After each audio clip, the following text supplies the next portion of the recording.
Hi welcome to our channel. ప్రస్తుతం మనతో పాటు దాము బాలాజీ గారు సీనియర్ జర్నలిస్ట్ ఉన్నారు. వారితో ఒకసారి మాట్లాడదాం. సార్ నమస్కారం సార్. నమస్తే. సార్ వివేక హత్య కేసులో మరొక కీలక పరిణామం చోటు చేసుకుందని చెప్పేసి వార్తలు వస్తున్నాయి సార్. మరి ఎటువంటి కీలక పరిణామం ఈ కేసులో చోటు చేసుకుంది? మరి ప్రతిసారి కూడా ఏదో ఒక హడావిడి క్రియేట్ అవ్వడం, మళ్ళీ సైలెంట్ అయిపోవడం చూస్తూ వస్తున్నాం 6 సంవత్సరాల నుంచి కూడా. మరి ఇప్పుడైతే ఎటువంటి పరిణామాలు చోటు చేసుకున్నాయి? దానిపైన మీ ఒపీనియన్ ఏంటి sir?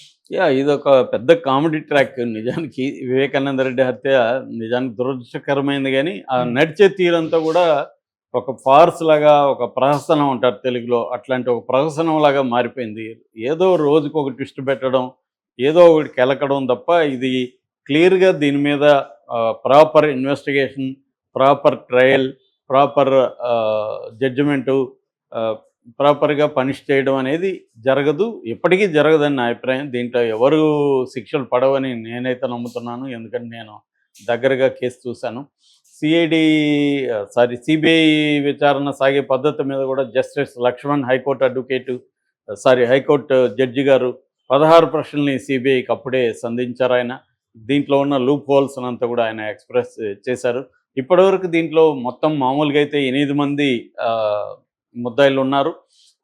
Erra Gangi Reddy A1, Sunil Yadav A2, Umashankar Reddy A3, Dastagiri A4, తర్వాత దేవిరెడ్డి శివశంకర్ రెడ్డి A5, గజ్జల ఉదయ్ కుమార్ రెడ్డి A6, మన Bhaskar Reddy YS Bhaskar Reddy A7, Avinash Reddy A8.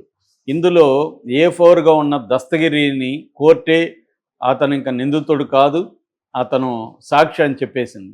ఇది నాలాంటి వాళ్ళకి షాకే. ఎందుకంటే వాడు నేనే చంపాను, నేను గొడ్డలతో ఇలా చేయి మీద నరికాను, గుండెల మీద ఇలా అతను కూర్చున్నాడు, ఇవన్నీ అతనే చెప్తున్నాడు. అతను గొడ్డలు కొనుక్కొని వచ్చింది కూడా కదిర్లో వెళ్ళి ఇతనే. ఇవన్నీ చేసి ఇప్పుడు నాతో ఎవరెవరు చంపారో చెప్పుకున్నాడు అంతే. అతను ఇంకేం చేసింది లేదు. చెప్పితే అతను నిందితుడి నుంచి సాక్షిగా మారిపోతాడా? అట్లాంటప్పుడు ఒక నలుగురు కలిసి ప్లాన్ చేసుకుంటారు. నలుగురు కలిసి ప్లాన్ చేసుకొని ఒకరిని చంపుతారు. అందులో ఒకడే మిగతా ముగ్గురు పేర్లు నేను చెప్తారా, సో నన్ను వదిలేస్తారు, మీ ముగ్గురు జైలుకి వెళ్ళండి, మీకు ఇంత డబ్బులు ఇస్తానని ముందే మాట్లాడుకున్నాడు అనుకో, హ్యాపీగా ఇతను ఇదే సూత్రం ప్రకారం ఇతను సాక్షి అయిపోతాడుగా, నిందితుడు కాదు కదా. మరి ఇది ఎలాంటి లీగల్ సిస్టమ్ నాకు తెలియదు, కానీ ఇది అలాగా వాడు పైగా ఏంది ఓపెన్గా మీడియాతో కూడా చెప్తున్నాడు, నేనే చంపాను, మేమైతే ఫోన్ చేస్తే కూడా అతను పంచాయతీలకు ఎవరిని బెదిరించడానికి ఫోన్ చేస్తాడు దస్తగిరి. ఎవరు సార్ మీరంటే, ఏమయ్యా నేను దస్తగిరి అంటే, ఏ దస్తగిరి అంటే వివేకానంద రెడ్డి చంపిన దస్తగిరి అని ఇతను మాట్లాడడం అనేది చాలామంది చెప్తున్నారు. సో అతను ఒక బ్లంట్గా అన్ని విషయాలు చాలా మొరటగా చెప్పే వ్యక్తి అతన్ని వీళ్ళు తెలుగుదేశం ప్రభుత్వం తనకు అవసరం కాబట్టి అతన్ని ఆకాశానికి ఎత్తుంది. సునీత తన తండ్రిని చంపిన అతన్ని కాపాడుతుంది, ఎవరినో వ్యతిరేకంగా పోరాడుతుంది. సో ఇదంతా అందుకనే ఒక పార్స్ ఇది. దీన్ని జగన్ ఏమో తనకు అనుకూలంగా జగన్ వాడుకున్నాడు, దాని తర్వాత చంద్రబాబు వాడుకున్నాడు. ఇప్పటికీ అదే జరుగుతూనే ఉంది. ఏదో ఒక ట్విస్ట్ ఏదో ఒకటి జరుగుతుంది. ఇప్పుడు ఏంటంటే వీళ్ళందరికీ దస్తగిరి ప్రీతమ నాయకుడు అనాలా, ఆయన ఏమనాలో తెలియదు, ప్రీతం వ్యక్తిగా మారిపోయాడు. తెలుగుదేశం కూటమికి కానీ సునీతకు కానీ వీళ్ళందరికీ దస్తగిరి ఒక ఉత్తమోత్తమ వ్యక్తిలాగా మారిపోయాడు. సో అతను క్రిమినల్, అతను దారుణంగా గొడ్డలి కొనుక్కొని వచ్చి మరీ అతన్ని చంపాడు. అతను ఇప్పుడు అప్రూవర్గా మారిపోవడంతో అతను ఉత్తముడు ఎలా అయిపోతాడో తెలియదు, కానీ అయిపోయాడు. సో ఇప్పుడు అతని మీద చీమ చెట్టుకోవాలన్నా గవర్నమెంట్ రంగంలోకి దిగుతుంది. తెలుగుదేశం గవర్నమెంట్, బీజేపీ అంటే కూటమి గవర్నమెంట్. ఇప్పుడు ఏంటంటే దస్తగిరి దీన్ని ఉపయోగించుకొని అనేక పంచాయతీలు చేస్తున్నాడు, అనేక చోట్ల అక్రమాస్తులు సంపాదించుకుంటున్నాడు. అతని మీద అనేక కేసులు ఉన్నాయి. ఆ మధ్య కిడ్నాప్ కేసు మీద లాస్ట్ ఇయర్ అక్టోబర్లో అతను జైలుకి వెళ్ళాడు. జైలుకి వెళ్ళినప్పుడు జైల్లో తనని బెదిరించారని అతనికి ప్రతిసారి ఏదో ఒకటి అతను పెడుతూనే ఉంటాడు. నన్ను బెదిరించారు, నన్ను వాళ్ళు వచ్చి ఫోన్లు చేశారు, ఇలాగ. అతని లెక్క ఏంటంటే అతనికి సిబిఐ కూడా అల్లులాగా చూసుకుంటుంది. అతనికి ఒక 5 మందితో సెక్యూరిటీ ఇచ్చారు. ఈ పోలీసుల్ని తీసుకుపోవడం, గన్స్ పట్టుకున్న పోలీసులు ఉంటే ఎదుటోళ్ళు భయపడతారు కదా, పంచాయతీలు చేయడం ఈజీగా. ఒక క్రిమినల్ ఎలా తయారవుతాడు అనే దానికి దస్తగిరి ఒక బెస్ట్ ఎగ్జాంపుల్. దస్తగిరి మీద బ్రహ్మాండంగా సినిమా తీయచ్చు యాక్చువల్గా. అంటే ఒక డ్రైవర్గా ఉండి తన సొంత యజమానిని దారుణంగా చంపిన వ్యక్తి తర్వాత ఒక హీరోలాగా ఎలా మారిపోయాడు అనే దానికి మనకి అనేక ఎగ్జాంపుల్స్ గతంలో కూడా నక్సలైట్లను చంపిన వాళ్ళకి హీరో ఇదన్నమాట. జడల నాగరాజులు ఇలాంటి వాళ్ళు హీరోలు అయిపోయారు తర్వాత కోవర్ట్లుగా ఉన్నవాళ్ళు. అక్కడి నుంచి ఇది ఈ సిస్టమ్ ఇలా తయారైంది. సో అలాగా ఇప్పుడు దస్తగిరి కొత్త ట్విస్ట్ అని వార్తలు వస్తున్నాయి. ఆ కొత్త ట్విస్ట్ ఏదో కాదు, దస్తగిరి ట్విస్టే. ఎప్పుడు చాలాసార్లు వస్తున్న ట్విస్టులన్నీ దస్తగిరి చుట్టూనే దొరుకుతున్నాయి. ఈ దస్తగిరి ఏం చేశాడంటే జైల్లో ఉన్నప్పుడు నన్ను మేబీ అతనికి జైల్లో సరైన సౌకర్యం, ఎందుకంటే ప్రభుత్వాలను బట్టి ఆ ఖైదీలు ఏ పార్టీ అనే దాన్ని బట్టి జైల్లో ట్రీట్మెంట్ ఉంటుంది. ప్రభుత్వ ఇప్పుడు బీజేపీ, తెలుగుదేశం ఈ కూటమి ప్రభుత్వంలో వీళ్ళెవరైనా కానీ జైలుకి వెళ్ళారనుకో ఏదో ఒక కేసులో ఈ పార్టీలకు సంబంధించి వీళ్ళకి అక్కడ మంచి సౌకర్యాలు ఉంటాయి. ఎందుకంటే పరపతి ఉంటుంది. జైల్లో ఏంటంటే డబ్బన్నా ఉండాలా, నీకు ఇన్ఫ్లుయెన్స్ అన్నా ఉండాలి.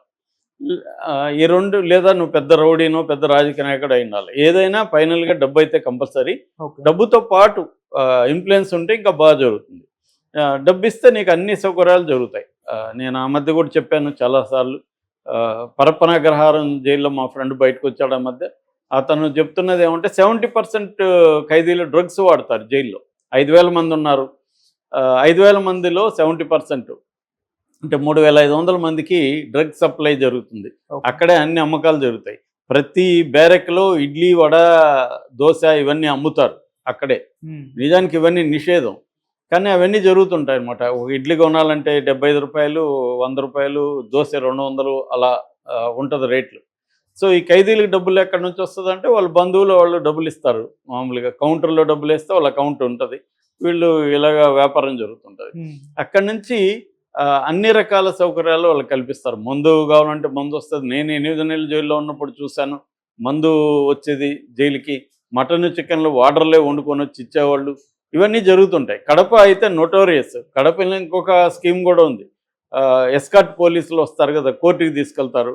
మార్నింగ్ 11 గంటలకి కోర్టు స్టార్ట్ అయితే కోర్టులో క్లర్క్కి డబ్బులు ఇస్తే క్లర్క్ వీళ్ళ ఫైల్ ముందు పెడతాడు. 11:30 కంతా వాళ్ళ ఫైల్ క్లియర్ అయిపోతుంది. అక్కడి నుంచి వీడేం చేస్తాడు, ఎస్కార్ట్ పోలీసుల సహాయంతో వాళ్ళ ఇంటికో హోటల్కో పోతాడు. వాడికి నచ్చిన అమ్మాయో, భార్యో, గర్ల్ ఫ్రెండ్ ఉంటే వాళ్ళతో ఎంజాయ్ చేస్తాడు, బిర్యానీలు తింటాడు. మంచిగా ఎంజాయ్ చేసి వీళ్ళకి డబ్బులు ఇవ్వడం ద్వారా వీళ్ళకి కూడా బిర్యానీలు అవన్నీ పెట్టి మళ్ళీ ఈవినింగ్ 11 లోపల రావచ్చు అనమాట. మామూలుగా అయితే 6 గంటల లోపల రావాలి. 11కి వచ్చినా 6కి వచ్చినట్టుగా వాళ్ళు అక్కడ రాసేస్తారు. ఇది ఎప్పటి నుంచో జరుగుతుంటుంది. నేనున్నప్పుడు కూడా ఇలాగ జరిగి ఒక ఖైదీ తప్పించుకున్నాడు కూడా అలాగా. అప్పుడు కూడా మరుసటి రోజు 2 రోజుల తర్వాత పట్టుకొని ఆ రోజు వచ్చేసినట్టుగా పెట్టేసుకున్నారు, ఎక్కడ బయటికి రానికుండా చూసుకున్నారు. ఇలాగే జరుగుతుంటాయి జైల్లో. ఈ దస్తగిరి అరెస్ట్ అయినప్పుడు వైసీపీ అధికారంలో ఉంది కాబట్టి దస్తగిరికి అక్కడ ఇబ్బందులు ఎదురు ఉంటాయి. అందువల్ల అతను ఏం చేశాడంటే ఒక నెరేటివ్ క్రియేట్ చేశాడు. ఆ నెరేటివ్ ఏంటంటే జైలు సూపరింటెండెంట్ మీద కంప్లైంట్ ఇవ్వాలి. జైలు సూపరింటెండెంట్ మీద ఇస్తే సరిపోదు కాబట్టి ఈ A5గా ఉండే దేవిరెడ్డి శివశంకర్ రెడ్డి కొడుకు డాక్టర్. అతను మామూలుగా చాలామంది డాక్టర్లు కానీ క్రిస్టియన్ అసోసియేషన్లు, బ్రహ్మకుమారిలు ఇలాంటి సంస్థలంతా జైలుకి వస్తుంటారు. వచ్చి వాళ్ళు బ్రహ్మకుమారులు వస్తే వాళ్ళ అందరికీ చేతులకి ఇవి కట్టడం ఇవన్నీ చేస్తుంటారు. బిస్కెట్లు ఏదో స్నాక్స్ ఇస్తారు, ట్యాబ్లెట్లు, మెడిసిన్ ఇస్తారు, అలాంటివి చేస్తుంటారు. అట్లాగే క్రిస్టియన్ బ్యాచ్ వస్తారు, వాళ్ళు కూడా ఇవన్నీ చేస్తుంటారు. అట్లాగే మెడికల్ క్యాంప్స్ జరుగుతుంటాయి. అలాగా మెడికల్ క్యాంపుకి చైతన్య రెడ్డి వ్యక్తి జైలుకి వెళ్ళాడు. అప్పుడు జైలుకి వెళ్ళి నన్ను బెదిరించాడు. మాకు